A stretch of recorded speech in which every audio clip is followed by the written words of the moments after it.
Dr. Bill Deagle is with us once a week. He is on Thursdays, and tonight's the night, and this is the hour. Hello, Bill. Welcome back. How are you? Good. I'd like to split the show. The first half dealing with all the nuclear and the other craziness. The second half, I want to deal with the part of the solutions is to change the way people look at everything from their personal problems to pollution to the idea of wellness. I had an interesting You're going discussion. to try to change people? Well, we're going to have Sounds to a little I'll tell you suspect to me.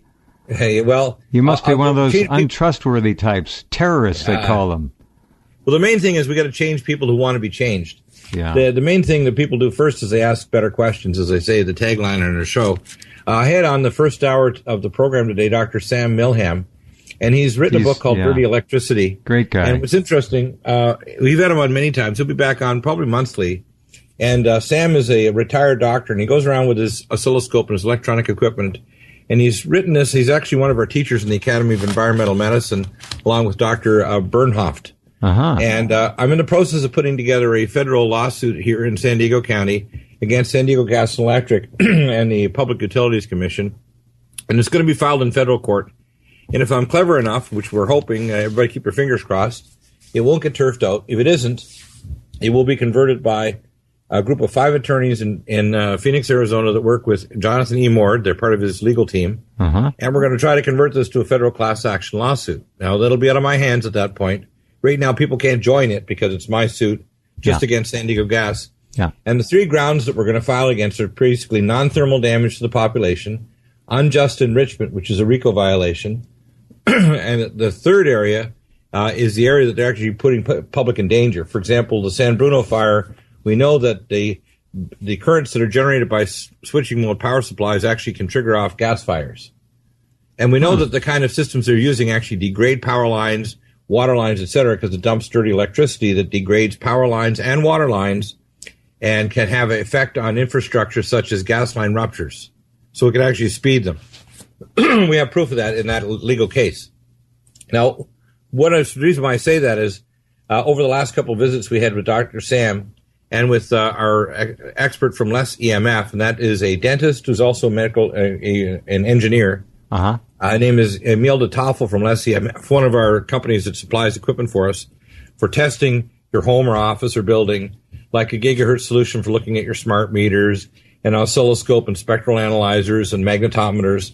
And I've acquired over the last 3 years all this equipment, so I've got everything. And the easiest piece of equipment is a $10 or $15 AM radio. Tune it just a little off a channel, and you can walk around your house, and if your channel gets jammed, then you've got dirty electricity. It could be a step-down transformer for your computer. It could be a dimmer switch. It could be bad wiring in your wall. But that channel will actually you'll start to see a jamming of the AM channel. So it's easy, just walk around with an AM radio. Now, the reason why I say this, it turns out that a few weeks ago, Emil sent me an article that dealt with the stress that happens with dirty electricity, and it actually now is published in the National Library of Medicine with a lot of references of specific gene tests you can do, specific oxidative marker tests, et cetera. In other words, we have physical tests we can do to show you're at higher risk, but everybody is. There's just subsets of population because of their genetics and their previous exposure. And it's interesting, the exact same things happen to tissue as happen from ionizing radiation. Micronuclei, DNA breaks, oxidative induction of DNA, so you get 8-hydroxy-2-pyrimidine-deoxyguanosine, oxidized fatty acids, disrupted cellular proteins and structure of mitochondrial crystal Golgi. Literally everything you see with radiation occurs with non-ionizing.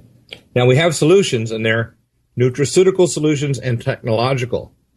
And one of the problems I see is we're probably not going to change the momentum toward bad financial decisions worldwide, the momentum toward war worldwide, or the momentum toward societal breakdown worldwide. But what we can do is we can insulate ourselves by taking the right nutraceuticals, not taking the toxic drugs, knowing what drugs are safe, and there's a very tiny number, maybe about 1 in 10. By the way, a lot of supplements, as Bill will tell you, are not pure, not wholesome, and not good for you.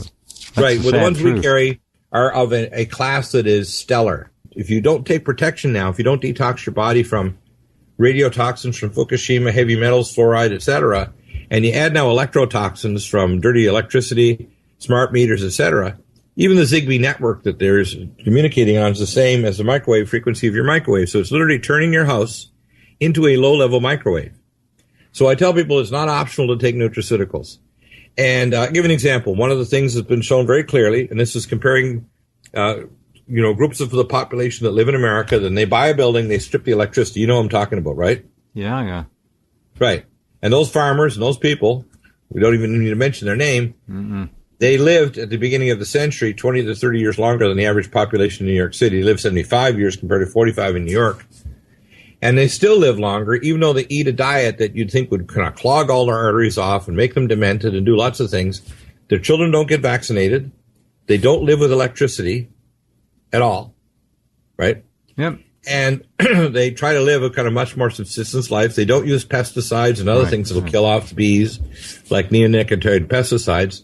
And this dirty electricity is jamming the navigation system for the pollinating insects. So they're literally, we're going to soon be stuck with gruel.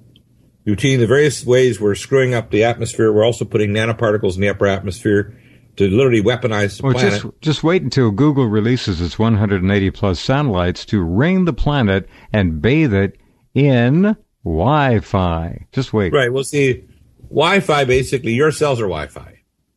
And if you have the same frequencies, your cells don't know what the hell's going on. So specific enzymes tuned to a certain frequency, those frequencies were discovered by both the Russians and the Americans independently. And when they spied on each other, they were surprised that they found the same frequencies that were lethal to cells. These frequencies are blocked by things like the Stetzer capacitors, which are low-frequency toxic frequencies. And what they are basically is they're primarily harmonic frequencies for major minerals in the body, like zinc, metalloenzymes, and collagen, and iron, and other. In other words, they're basically major processes like glutathione peroxidase, superoxide dismutase, the various enzymes to protect you, and minerals that can regulate enzyme activity and gene induction. So what they're doing basically is they're jamming your cellular communication. Now, I want to walk this back because we did half of the show last week. We talked about a little 12-year-old boy theoretically that I could try to help.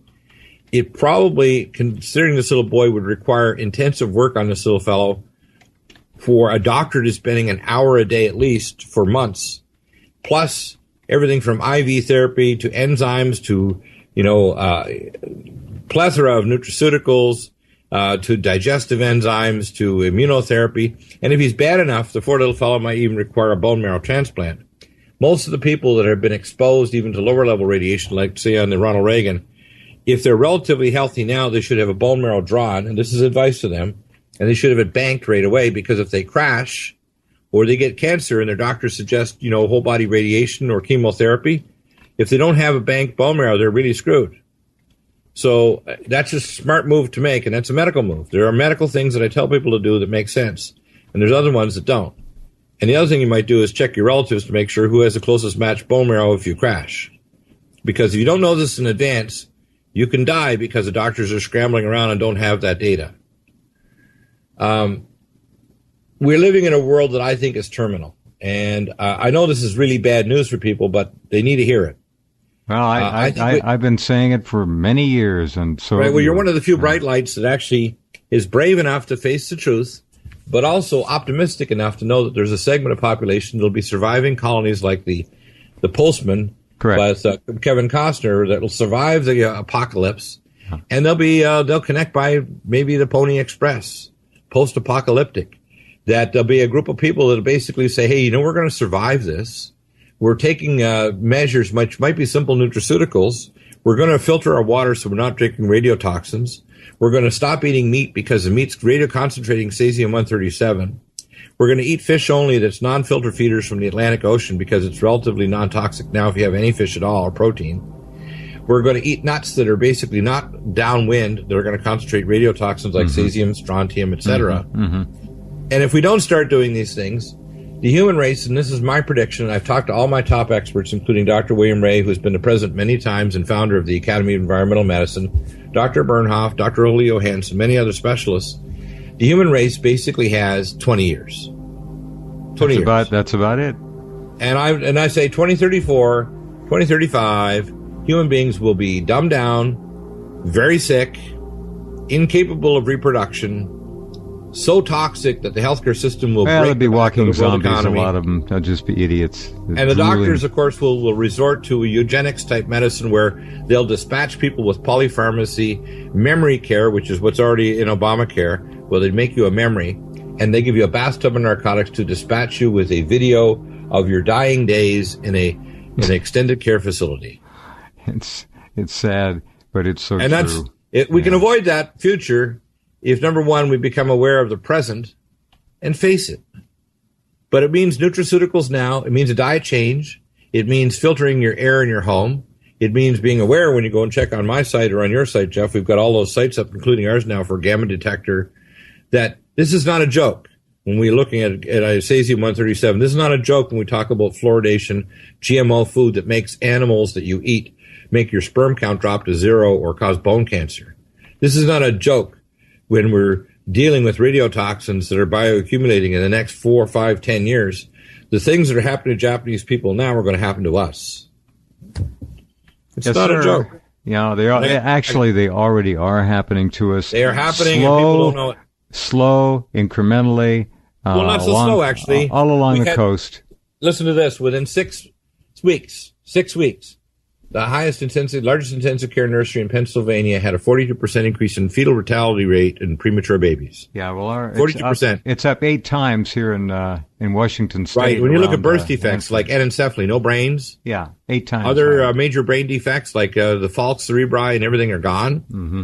It's massively increased. Yep. When we look at thyroid cancer, thyroid nodules, one of my favorite guys on TV is the guy and his lady, Torek and Christina, on Flip or Flop, that kind of take homes, they're realtors, and they flip them, and they're up in Orange County. One of the nurses watched him and actually had a great big damn lump in the bottom of his neck, and poor Torek ended up with thyroid cancer, and it was bad enough he ended up with radiation. Now, I don't know the medical details, but the rate of cancer, not just on the West Coast, but across America and the whole Northern Hemisphere, went up 400 to 800%, both benign nodules and thyroid cancer.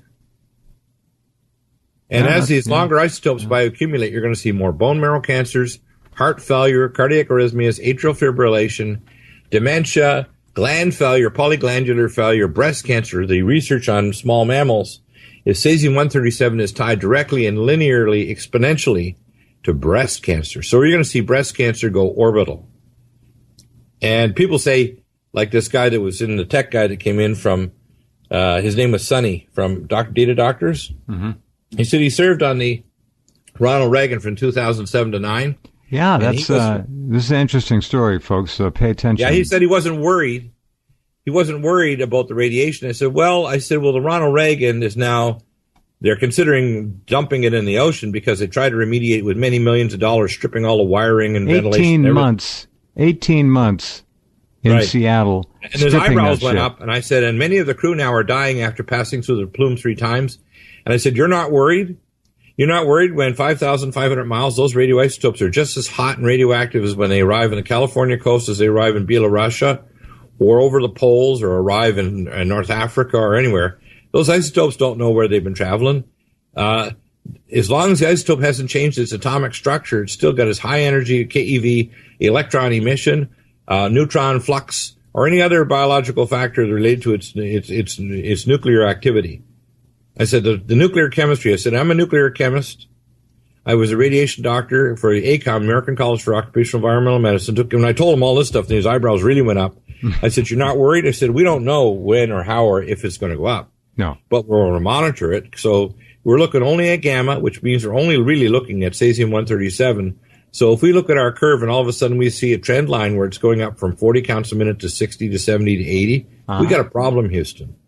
Yep. When I said that to him, you could tell he shut up. He realized, like, oh, damn.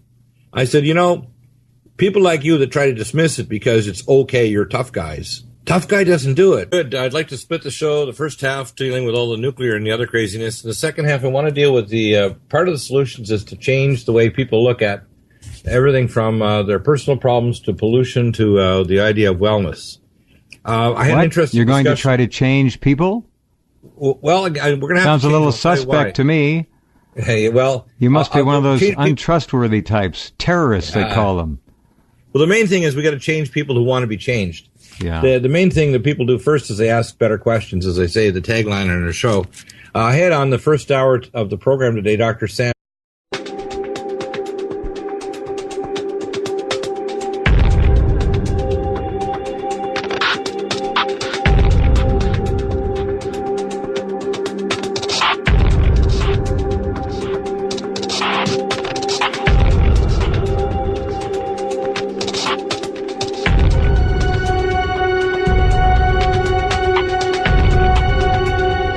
Dr. Bill Deagle is with us once a week. He is on Thursdays, and tonight's the night, and this is the hour. Hello, Bill. Welcome back. How are you?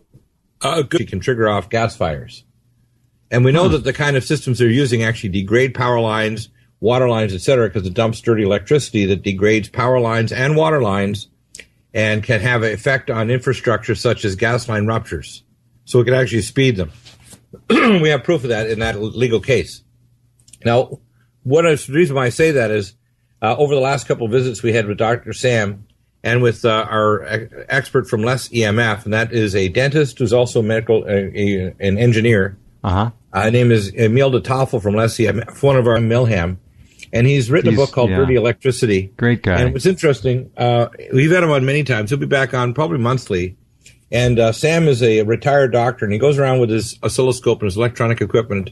And he's written this. He's actually one of our teachers in the Academy of Environmental Medicine, along with Dr. Bernhoft. And I'm in the process of putting together a federal lawsuit here in San Diego County against San Diego Gas and Electric and the Public Utilities Commission. And it's going to be filed in federal court. And if I'm clever enough, which we're hoping, everybody keep your fingers crossed, it won't get turfed out. If it isn't, it will be converted by a group of 5 attorneys in Phoenix, Arizona that work with Jonathan E. Moore. They're part of his legal team. And we're going to try to convert this to a federal class action lawsuit. Now, that'll be out of my hands at that point. Right now, people can't join it because it's my suit just against San Diego Gas. And the 3 grounds that we're going to file against are basically non-thermal damage to the population, unjust enrichment, which is a RICO violation, and the third area is the area that they're actually putting public in danger. For example, the San Bruno fire. We know that the currents that are generated by switching mode power supplies actually